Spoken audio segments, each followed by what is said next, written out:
Hello, today I decided to make some cheese scones, so I thought maybe you jokers would like to see too. I've done most of the cheese, just doing a little bit extra cheese now because, well, it's cheese scones. I make cheese scones, not plain scones. This bowl is for the cheese that goes on top. This bowl is for the cheese that goes inside. Just done a little bit extra inside, cheese to go inside the scones. If you're doing date scones, this is where you'd be chopping up the dates. If you're doing raisin scones, they're usually little enough that you don't have to bother chopping them up. If you're doing savoury scones, you're in for a whole lot of fun, and I ain't helping.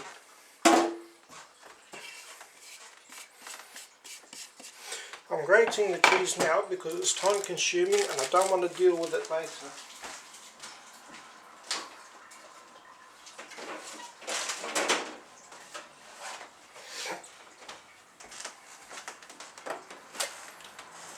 Right, now we grab our bowl with the sieve and we start adding components. We want 3 cups of flour roughly, 1, 2,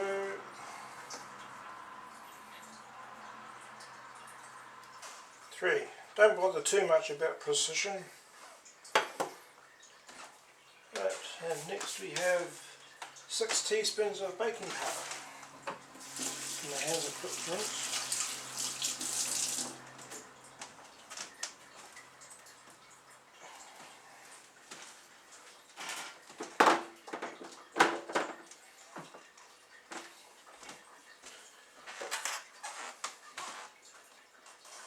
One,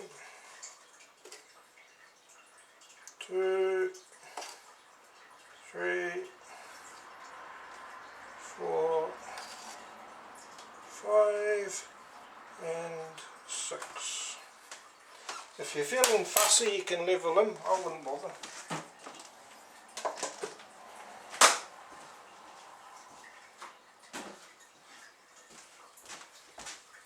As long as they're not great big huge mountains of them.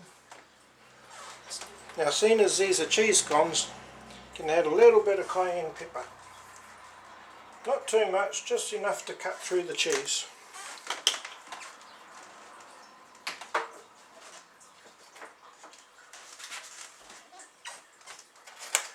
And a little bit of salt. 1/4 teaspoon or so.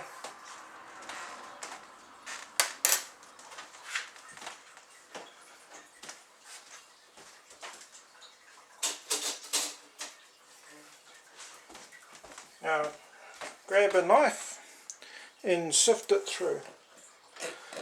Gently at first because you don't want to have the flour and all the other things going over the side of the sieve. You want it to go through the bottom. This is to get all the big lumps out, also to help mix it a bit.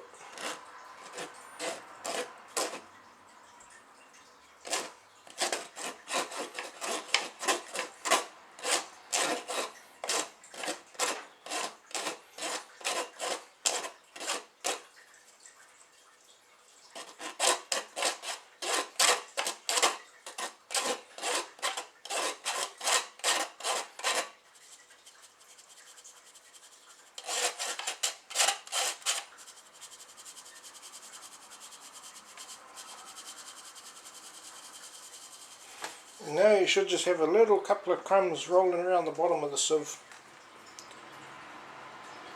So just use your knife to crush them down a bit. Anything left is so small, just chuck them in. Who cares? Now put that knife to the side and bring our chopping board back.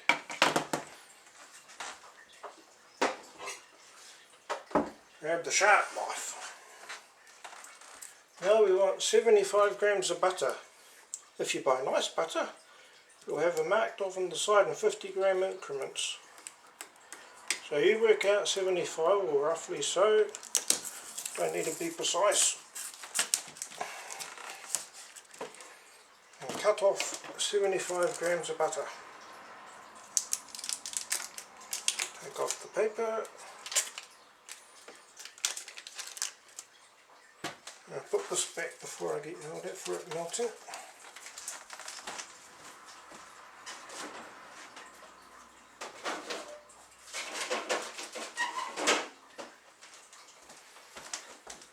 And now we cube the butter.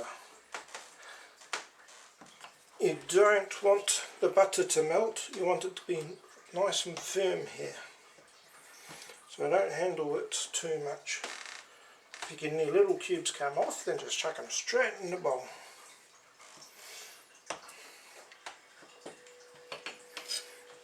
Oh yeah, by the way, if you don't have clean hands before starting this, then drop what you're doing and go wash your hands and come back and do it.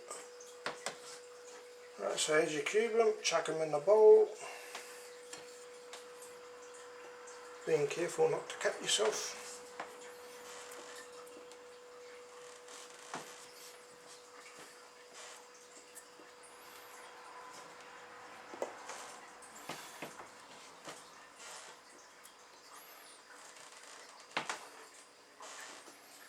Smaller the better, depending on how lazy you feel. Right, chopping board to the back again and bring this forward.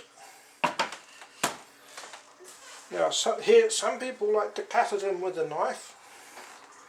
The way that I was shown is that you rub it in.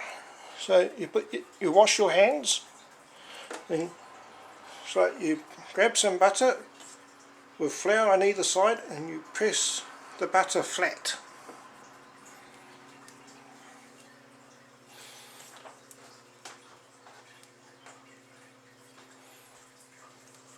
This is time consuming and a pain in the ass, but I think it's the only proper way to make scones.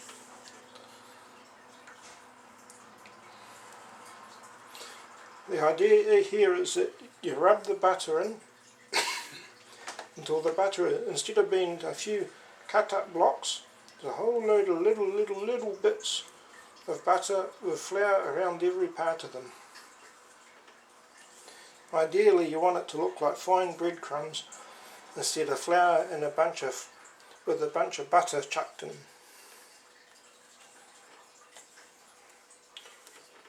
Like I said, it's time consuming and a pain in the ass, but you got to do it.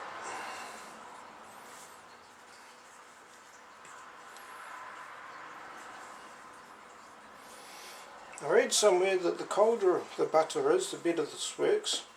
And I've also heard that if you warm the butter up first, you get better results. So try it either way, see what you like. So you do that and brings all the big lumps to the surface. And press them flat with flour on either side of them.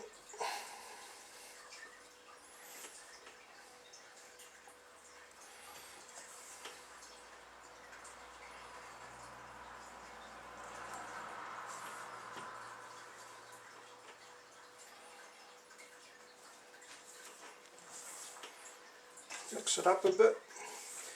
You want to get all the flour that hasn't been in contact with the butter in contact with it. So you don't get any unadulterated parts of butter floating around.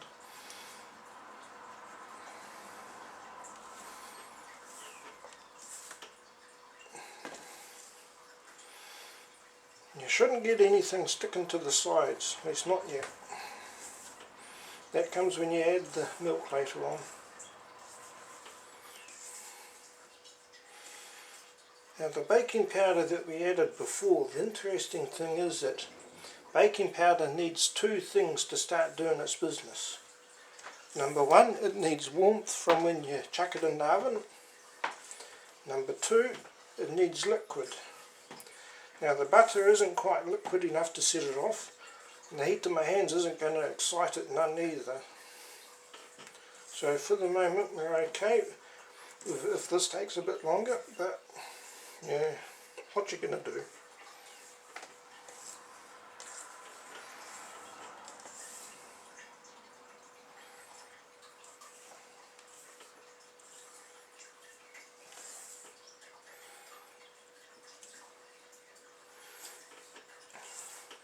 Also another fun fact, don't go buying a bigger packet of flour than what your flour container can hold. I got a 2.5 kilo bag of flour and my little container's overflowing now, so I need to get another container to tidy it up into.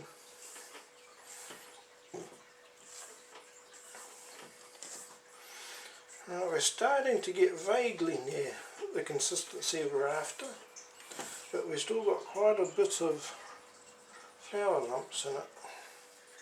Sorry, butter lumps. Flour doesn't lump up, at least not in this tape.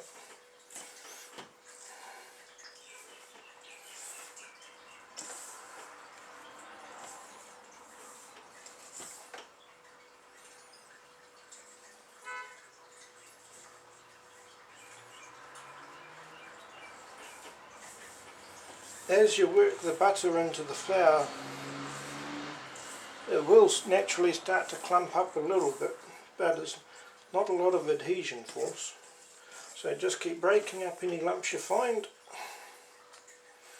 until you're satisfied that no, there's no great big lumps of butter floating around. I can still feel some in here though. Pain in the arse things.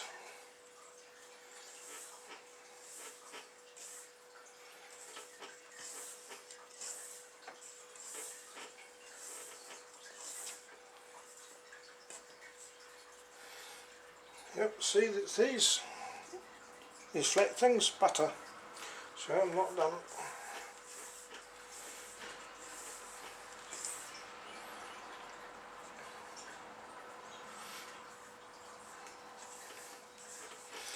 Ideally you want a really old school mixing bowl for these, just like the ones your nana would have used.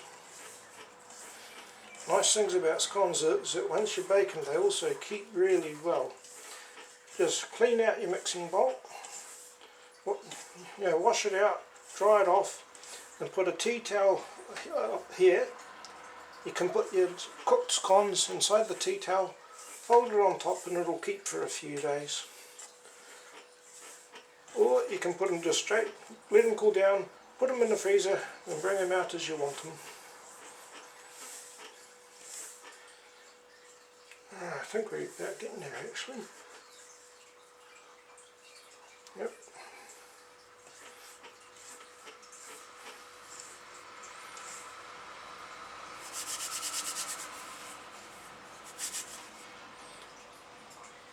See, this is what I mean. It looks like a lump, but it actually smushes flat really easily. So that's about the consistency we're after, of fine breadcrumbs.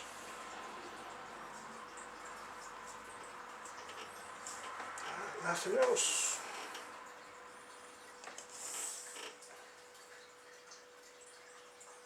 Yep, I think we're about done with that. Only enough for rock and roll. Give my hands a quick wash.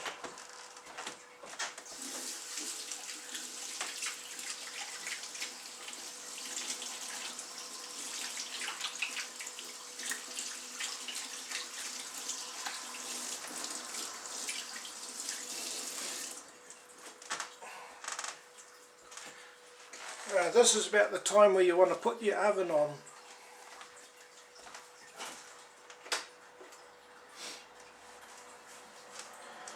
So put it on to bake at about 180, 210 degrees C, just whatever usually works best for you. For some reason, any time I cook with this oven, it's like the temperature gauge is off a bit. And I put things in at 180 and it don't quite cook right. Right, now we add most of the cheese, or the bulk of it. Try and mix it in a little bit, not too wide. But now this next bit I'm going to add flour, and that's when you're really on the clock, because that's when you start to add the liquid I was talking about before with the baking powder. And the longer you muck about after you add the milk, the worse your scones are going to turn out.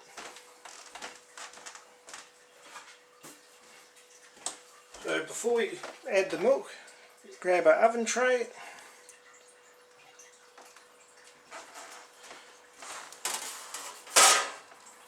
put some flour on in the centre. Don't need to pat it out too far, you want a nice big lump there.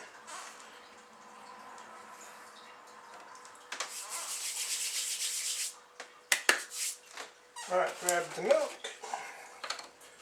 We want roughly 1 to 1.5 cups of milk. It's not exact.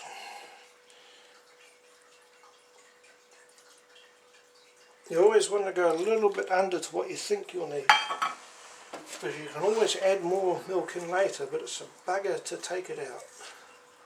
Right, stir with a knife, not with a spoon, otherwise you'll just get everything caught up.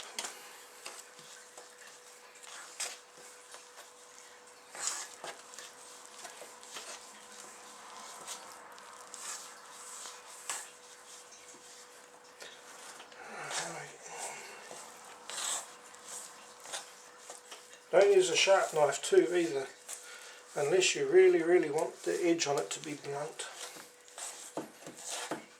Let's add a little bit of milk.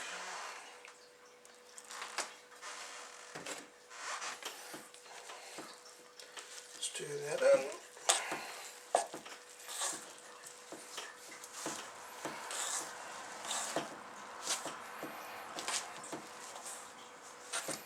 You don't want it to be sloppy, but you don't want it to be too dry either. Just a smidgen more.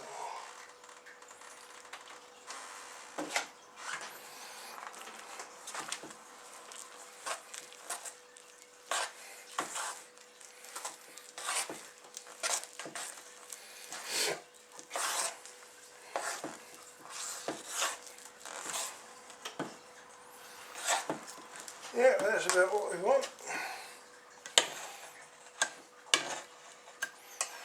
Now that's the end of using that knife. And now flour right the hands. If you don't, the scones are going to stick to your hands and not the bowl. Right, get on there.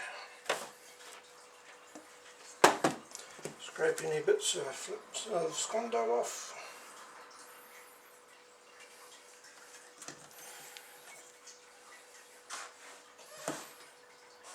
Right, add a little bit more flour on top to make it easier to work with. And spread it out into a lovely big thing like this. And because we put that flour on before, it's not going to stick. Don't need any spray either. Now, I've got mucky hands now, so I'll just give these a quick wash.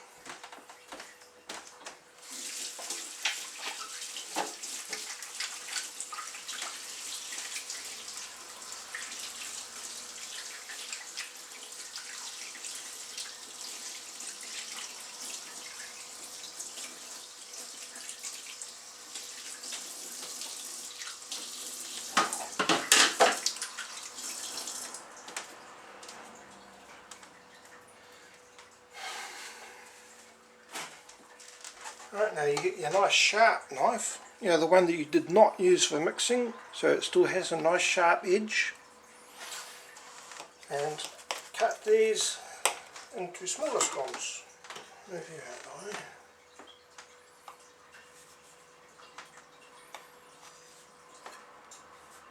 Start with the outside edges first, so the inner ones have space to move.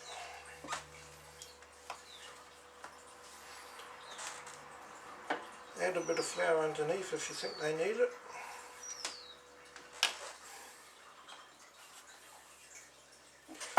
Because you want flour underneath all of the scones, because that is what is going to stop them from sticking to everything.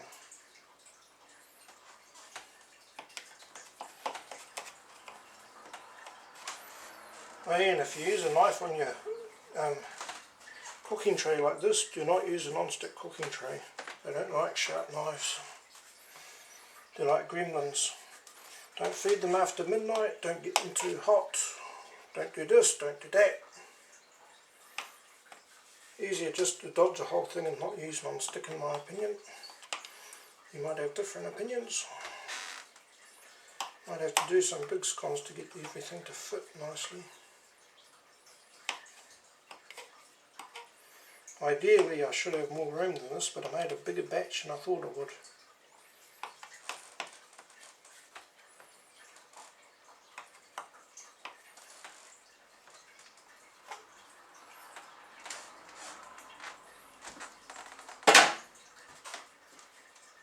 This one's sticking a bit, so I'll just put some more flour underneath. Lovely jubbly.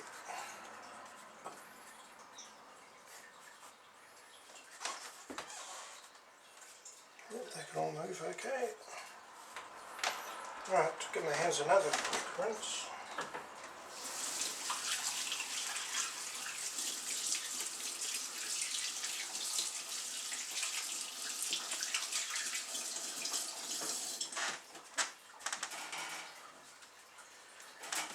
And now we take the small bowl of cheese and start putting it on top of the scones.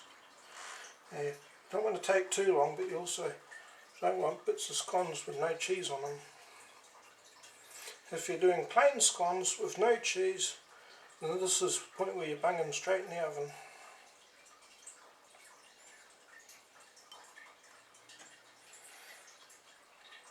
I mean, if you're doing plain scones, don't go putting cayenne pepper on them either. Move you further away.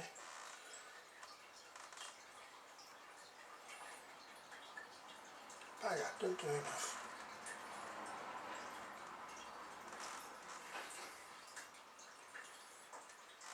Now I'll pinch my sister's grate, all pre-grated.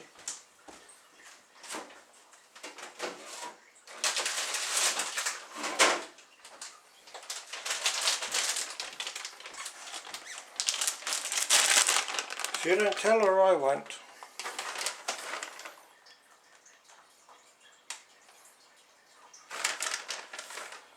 I have my doubts as to whether pre-grated is nicer, but it's more convenient, I'll give it that.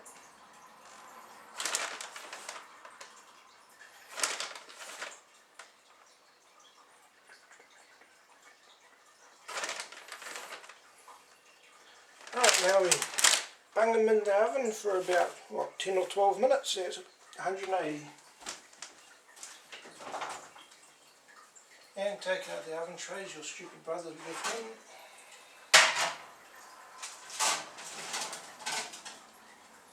Ow!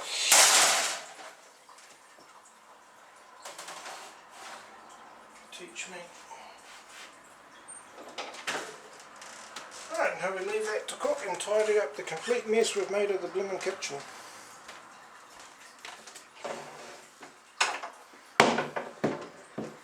And if you have a housemate who has celiac disease, then you clean every little bit of flour off. Be back with you in 10 minutes. Well, the scones are done enough for rock and roll, so let's get them out.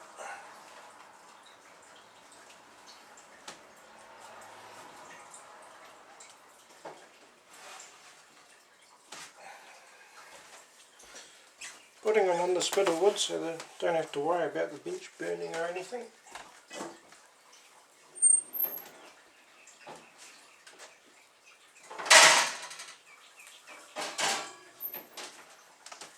After you wash your cheese grater, put it in the oven to dry out, because otherwise they tend to go rusty.